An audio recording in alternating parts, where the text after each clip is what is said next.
Добрый день! Гости канала культурного центра Рухурдо имени Чингиза Айтматова.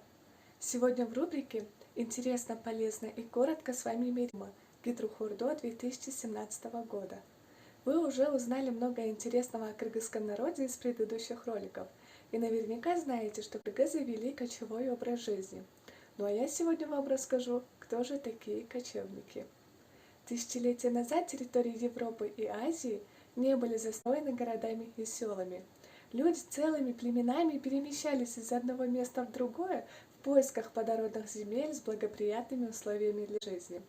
Постепенно целые народности расселились на определенных участках, чаще всего, конечно, вблизи водоемов, где они образовывали небольшие поселения, которые со временем объединялись в государства. Однако некоторые продолжали постоянно менять место своего расположения, так и оставаясь кочевниками. По определению, кочевники – это люди, которые вместе со стадом несколько раз в год перемещались из одного места в другое. Люди объединялись для безопасности и удобства. Принято считать, что у кочевников не было постоянного места жительства или же конкретного маршрута. Однако данная информация неверна, потому как кочевали строго на определенной территории и меняли место сезонно, поскольку это было необходимым условием для того, чтобы прокормить многочисленное стадо. Современная историография выделяет три категории кочевников.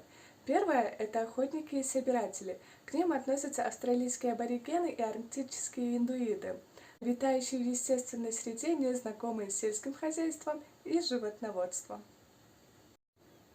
Вторая категория – это кочевники, занимающиеся торговлей и ремеслом, такие как туареги и цыгане. Они перемещались из одного места в другое ради торговли. Ну а третья категория – это кочевые скотоводческие народы, от древних скифов, гуннов до современных бедуинов и народов Центральной Азии, к которым относятся кыргызы. В силу образа жизни кочевники первыми изобрели колесницу, юрту, войлок, мягкие кожаные сапоги и брюки. Ну что, друзья, ваше представление о кочевниках совпадает с информацией ученых? Пишите ваши комментарии.